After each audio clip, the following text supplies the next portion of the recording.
A mysterious African man walked into one of the banks in Dubai. He's not just any visitor, he has an unbelievable plan. With smooth talk and an air of mystery, he quickly becomes a close friend of the bank manager. Then, out of nowhere, he drops a bombshell. He claims he's a wizard who can double money using jinn and black magic. This sorcerer, with his persuasive charm and enigmatic aura, doesn't just win over the bank manager's trust. He turns him into an unwitting accomplice. The manager, spellbound and captivated, facilitates the transfer of a staggering sum, $242 million. But the African sorcerer's tale doesn't end there. He journeys to America, where he begins lavishly spending his newfound fortune. He indulges in every whim: luxury cars, opulent houses, exquisite jewelry, and the company of beautiful women. He seems untouchable, living a life that most can only dream of. However, things take a dramatic turn. His flashy lifestyle catches the wrong kind of attention, and soon he's caught up in a messy legal battle with the US government. This story is among the most astonishing and peculiar stories you will ever hear. It's a narrative of fraud operating on an entirely different level. So, make sure to watch it to the end. Today, we're delving into a truly peculiar story. Some might think it's a work of fiction or embellished with lies, but this story is grounded in reality, without any exaggeration. American court cases confirm the story's reality, along with testimonies from lawyers and substantial evidence. We'll explore all these details in this video. Our protagonist is a man named Babani Sissoko from Mali.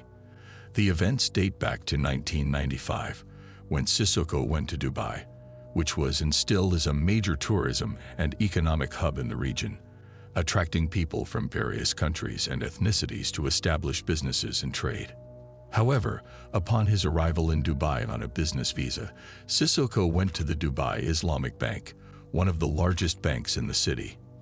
He went straight to the main branch and insisted on meeting the bank manager, Mohammed Ayoub. The employees were surprised. It's not usual for someone to walk in and demand to see the bank manager immediately. Despite this, Sissoko persisted until he got a meeting with Ayoub. When Ayoub inquired about the purpose of his visit, Sissoko requested a car loan. Typically, certain criteria are needed for a loan, like having a job or a steady income, which Sissoko didn't have, especially as a recent arrival in Dubai. However, he somehow convinced Ayoub to grant him a car loan without any collateral. Afterward, Sissoko thanked Ayoub and invited him to his apartment for dinner. Initially, Ayoub was hesitant, but Sissoko insisted, and to persuade Ayoub to visit his apartment and accept the dinner invitation, Sissoko tantalized him with a promise of showing him something extraordinary and unique from his culture, a marvel he had never seen before, assuring Ayoub he wouldn't regret it. Ayoub's curiosity was piqued, especially in the 1990s, when tales of magic and jinn were more mystical than today, and people were more fascinated by and believed in them. Eventually, Ayoub agreed to the invitation. In the evening, Ayoub arrived at Sissoko's apartment. Sissoko welcomed him, and after some initial conversation and hospitality, Sissoko led Ayoub to a dark, smoke-filled room, resembling something from another world, filled with various objects. There, Sissoko revealed that he was a sorcerer capable of using jinn to double any amount of money. Meaning, if Ayoub brought any amount, Sissoko claimed he could return twice the sum. Ayoub, listening intently and observing the room, seemed to be drawn in by this strange and curious world. To make a test, Ayoub called a relative to bring 100,000 dirhams, or approximately $25,000. When the money arrived, the bank manager handed it to Sissoko, and they both entered the dark room, which truly resembled a sorcerer's chamber. In the center of the room, Sissoko sat down with the money in front of him, while the bank manager stood and watched. Suddenly, music began to play throughout the apartment. Sissoko threw a substance into the censers, causing the smoke and incense to increase significantly. He started chanting in strange tones, swaying his body from side to side. Then, unexpectedly, The electricity in the apartment went off, plunging everything into darkness. Moments later, a loud noise came from an adjacent room, and a door burst open. A man ran out, screaming about a jinn that had appeared and attacked him. The bank manager was bewildered and didn't know what to do. Sissoko laughed and told him not to worry, explaining that such occurrences were normal, but the jinn might be uncomfortable with his presence as a stranger. He advised Ayub to leave the apartment for a while until the money doubling process was complete. The manager, now scared and confused by what he witnessed, obeyed and waited outside, hearing sounds of music, movement inside the apartment, and even thunder, lightning, and smoke seeping from under the door. After a while, the commotion inside the apartment subsided, the noises ceased, and the door opened.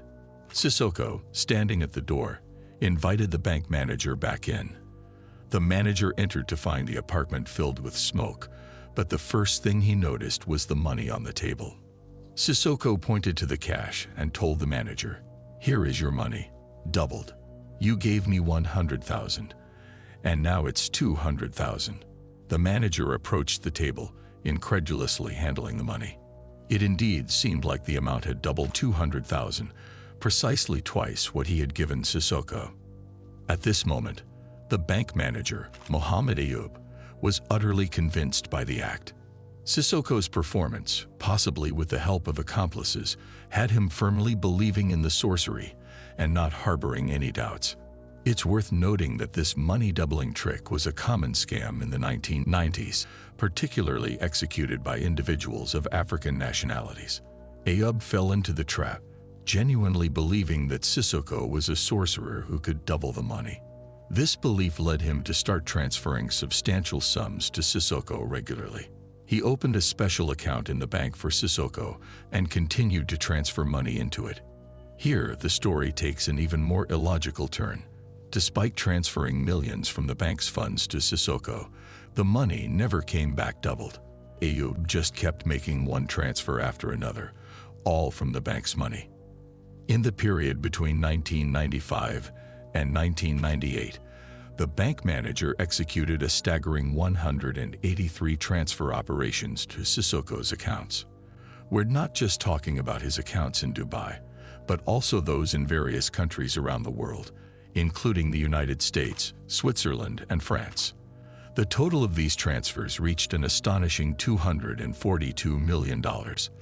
One of the fundamental questions is why the bank manager continued making these transfers, millions upon millions, even though Sissoko never doubled any amount as promised but simply kept receiving the millions without any apparent reason.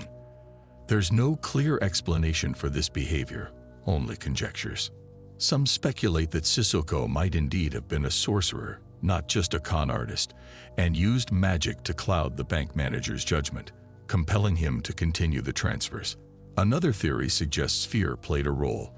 Perhaps the bank manager truly believed Sissoko was a sorcerer and feared harm to himself or his family if he disobeyed.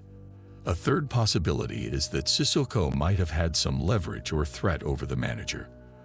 When the bank manager first transferred a significant sum, likely in the millions, Sissoko might have refused to return the doubled amount and instead threatened to expose the manager if the transfers weren't continued. The second pressing question is how such massive amounts were withdrawn from the bank over 3 years without anyone noticing or raising an alarm. Even if the bank manager was the highest authority in the bank, there must have been accountants, routine audits, and inventory processes. How could such a huge sum, a whopping $242 million, go unnoticed for 3 years? This aspect is perhaps the most baffling part of the story.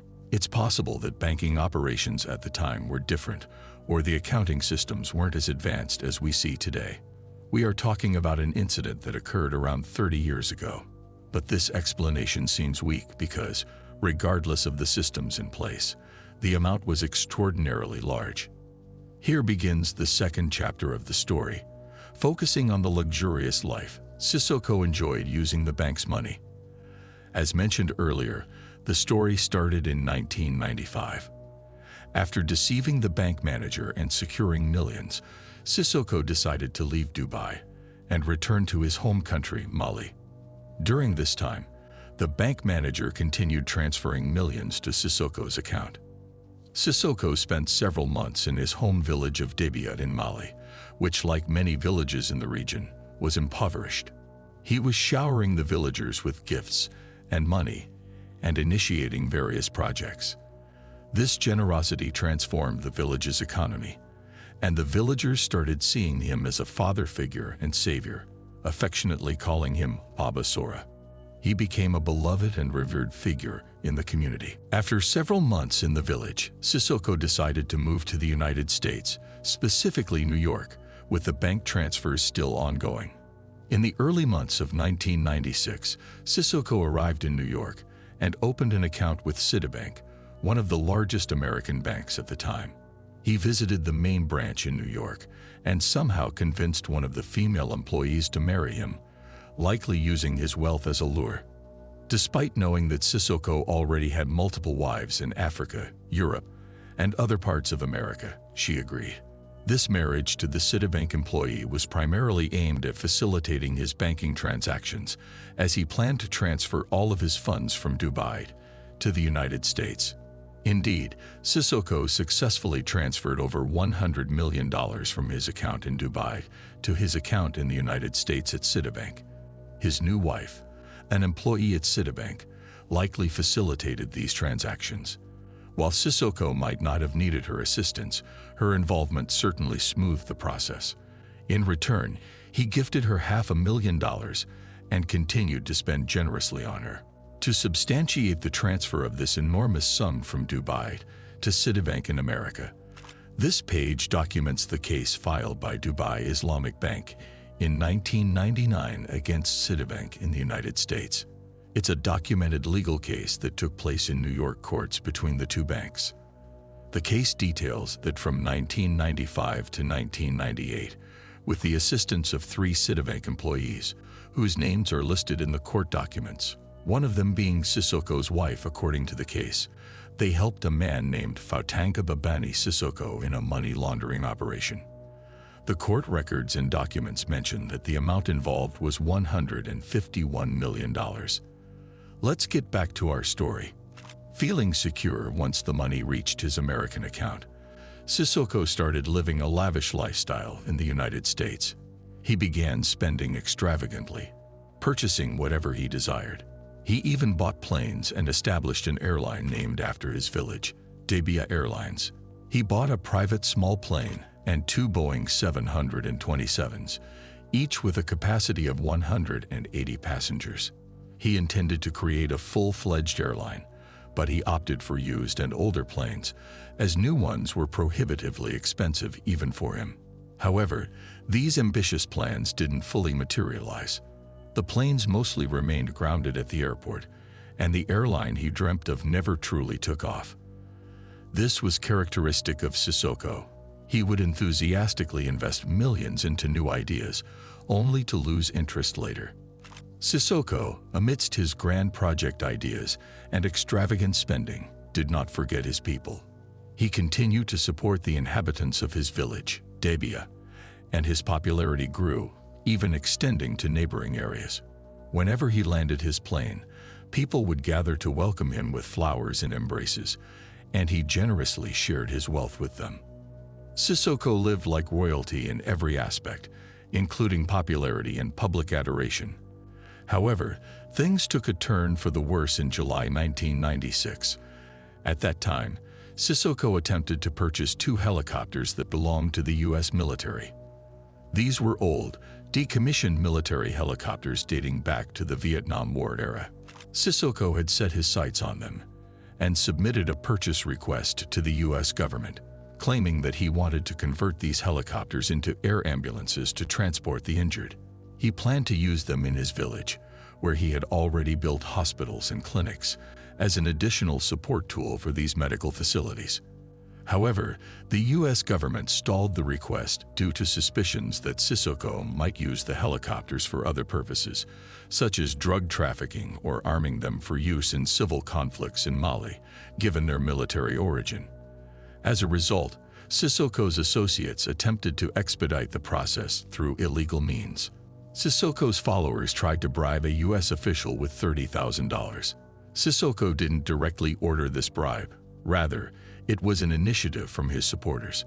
Unfortunately for them, the official they attempted to bribe was honorable and reported the bribery attempt to the authorities, leading to their arrest. Investigations revealed their connection to Sissoko, making him a wanted man in the bribery case. However, Sissoko was not in the U.S. at the time, prompting an international warrant for his arrest through Interpol. Sissoko was eventually arrested in Geneva. He was detained in one of the prisons there, awaiting extradition to the U.S. He immediately hired American lawyers to defend him, with Thomas Spencer as his lead attorney. Sissoko requested Spencer meet him in the Swiss prison to discuss the case and subsequent legal procedures. Spencer, recounting his visit to Geneva, mentioned an unusual interaction with the prison director. Before meeting Sissoko, Spencer spoke with the director, who oddly requested to delay Sissoko's extradition for as long as possible. Surprised, Spencer inquired about the director's interest in the matter. The director revealed that Sissoko was arranging for exquisite meals to be flown in from Paris every night, creating a rather enjoyable situation for them. From the moment Thomas Spencer encountered the peculiar situation with the prison director in Geneva, he realized he was dealing with a unique and bizarre character. Soon after, Sissoko was extradited to the United States to face charges related to the bribery case, specifically in Miami, Florida, where the bribery incident occurred. Spencer's first move was to request a bail hearing, aiming to secure Sissoko's release until the trial. However, the U.S. government and the prosecutor strongly opposed any bail, fearing Sissoko might flee due to the ongoing investigations into his activities, which they suspected involved more than just the bribery case. Despite these concerns, Sissoko rallied significant support for his bail hearing. Possessing a fortune like Sissoko's, regardless of how it was acquired, enabled him to forge powerful connections with influential people. He leveraged these relationships to garner support at the bail hearing. His lawyer presented numerous diplomats and high-profile individuals from various embassies and positions who testified on his behalf. The judge even noted in the court record that he had never seen so many diplomats in a courtroom before. These testimonies portrayed Sissoko as a respected and prominent figure, bolstering his lawyer's argument that Sissoko was a man of stature in the community and unlikely to flee. Furthermore, his legal team assured the court that Sissoko was prepared to pay substantial bail to guarantee his presence at the trial. The judge, feeling immense pressure, especially from the prosecutor and government, who were adamantly against granting Sissoko bail, decided to set an extraordinarily high bail amount unprecedented in Florida's courts. The bail was set at $20 million, an amount the judge believed to be prohibitive, assuming Sissoko wouldn't be able to pay it. However, after consulting with his defense team and understanding the situation, Sissoko surprised the court by agreeing to pay the bail. The bail was paid, and Sissoko was released. One of the first things he did after his release was to gift his lawyer and the defense team 7 cars. The lawyer and his assistants were astounded. It was the first time a client had given them such extravagant gifts, especially considering that Sissoko's trial was still pending. All they had achieved so far was to get him released on bail until his trial date. Sissoko was required to remain in Miami until this trial, but that wasn't a problem for him. During this period, he embarked on an unrestrained spending spree. His associates described how he would enter a jewelry store and make purchases worth $500,000 in a single visit. Car dealership employees also reported that he was buying 2 to 4 cars every week. Moreover, he married several women, possibly more than 10, just in Miami. He rented over 20 apartments, each for a different wife. Meanwhile, the Dubai Islamic Bank's manager continued to transfer money to him. Sissoko had credit cards from the bank, with no spending limits, and any debts accumulated on these cards were canceled by the bank manager, elude, as if they never existed. The question of why the bank manager continued to do this remains a mystery. Was he truly under a spell, threatened, or scared? It's an intriguing puzzle. While in Miami awaiting his trial, Sissoko didn't forget the importance of philanthropy to improve his public image and gain people's sympathy and support, which he hoped would help him in court. He would go to the streets of Miami, visiting impoverished areas to donate to the poor and homeless, providing them with food and clothing. The media documented these acts of kindness to boost his reputation. On one occasion, Sissoko helped a school music band needing funds travel to New York to participate in the Grand Thanksgiving Day Parade. He donated $300,000 to the band, much more than they required for the trip. In gratitude, the band performed a special musical piece for him to express their appreciation. Sissoko was working on improving his image in Miami society, believing it would ease his upcoming trial. In March 1997, the trial for the bribery case related to the purchase of helicopter aircraft began. His lawyers advised him to deny the charges, especially since recorded conversations showed Sissoko instructing his men to expedite the helicopter's acquisition without breaking U.S. law. Contrary to his lawyers' advice, Sissoko confessed to the crime in court, taking full responsibility for the bribery case. His lawyers were perplexed by his decision, and his main lawyer, Thomas Spencer, was even angry. When Spencer tried to understand Sissoko's rationale, he refused to explain. Spencer felt something was amiss.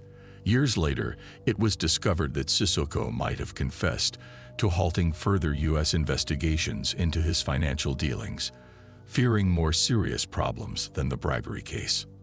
Sissoko's sentence wasn't severe. He received only a 43-day jail term and a fine of $250,000, as the bribery case wasn't considered major.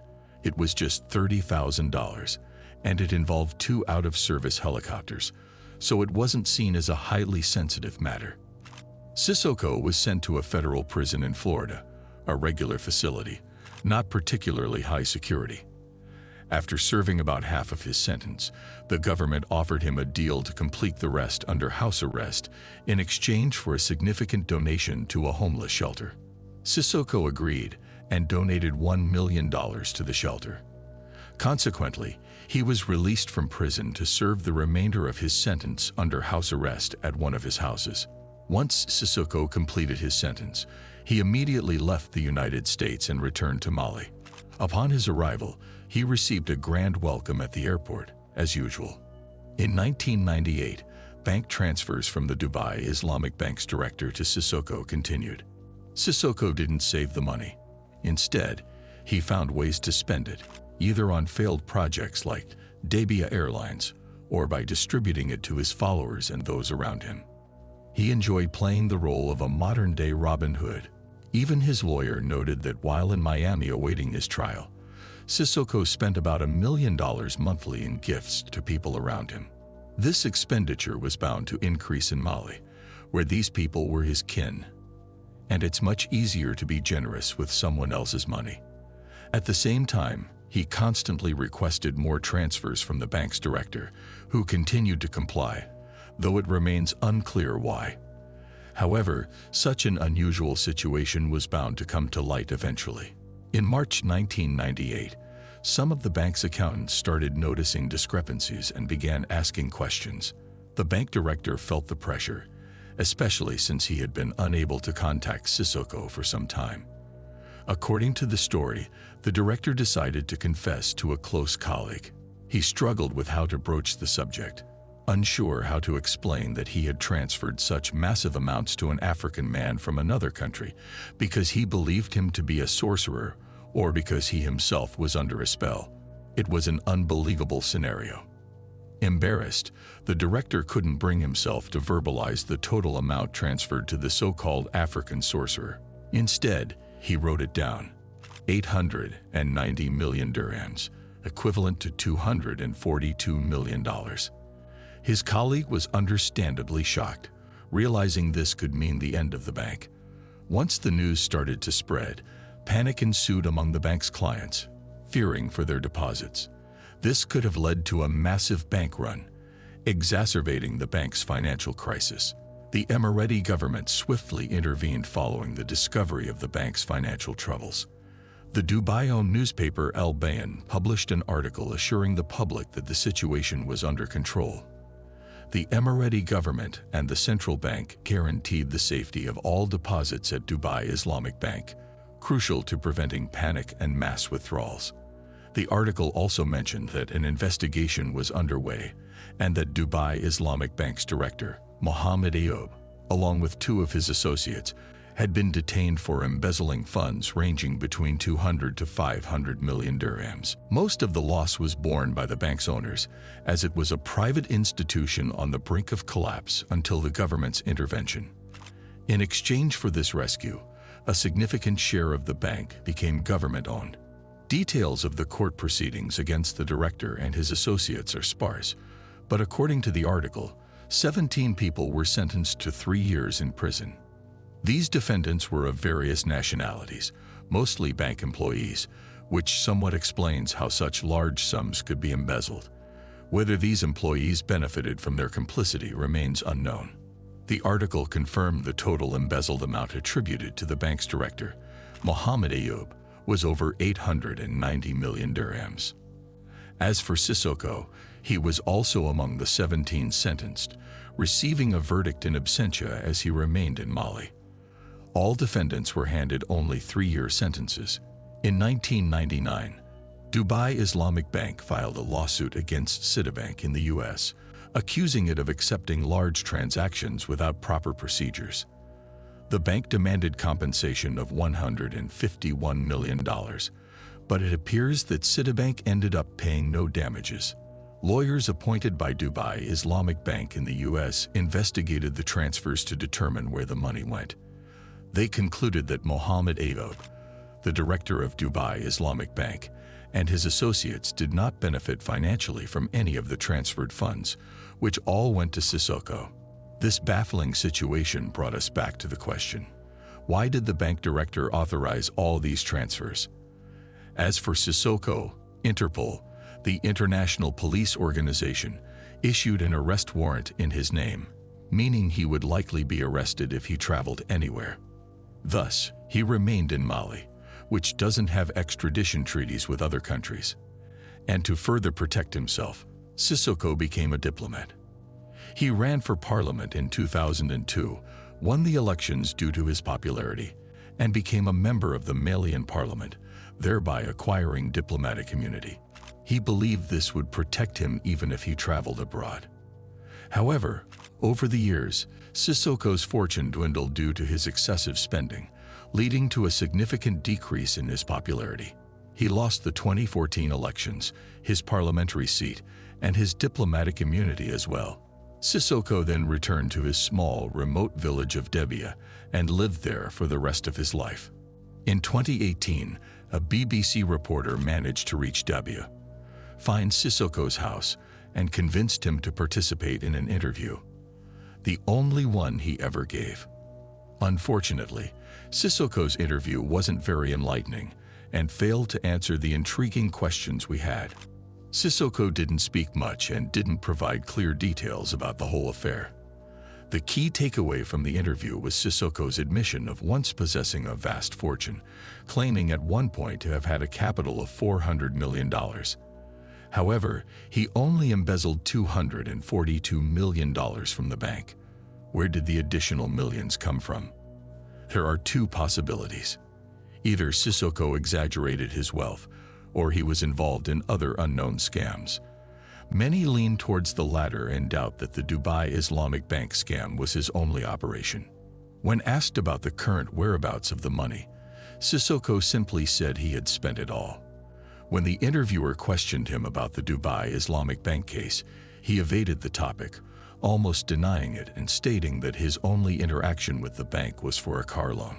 Regarding the $242 million and the use of magic, he laughed it off, denying everything and stating that if he were a wizard, he wouldn't need to rob a bank. He suggested that the bank should explain how such a huge sum disappeared from their accounts. The interviewer, being in his house and among his people, didn't press him further or ask about the significant transfer documented at Citibank in America, nor about the bank employee he married, his extravagant spending in Miami, or the myriad other questions she could have asked, but chose not to out of fear. In the interview, Sissoko made a revealing statement about his character, saying one can never have enough money. Today you spend 10 million, tomorrow you want 20 million, and the next day 40 million. Money is insatiable. Sissoko remained free and unaccountable, living in his small village of Dabia until he died in 2021. This brings us to the end of this extraordinary story. If you enjoyed it, don't forget to like, subscribe to the channel, activate the notification bell, and check out other amazing videos. Thanks for watching.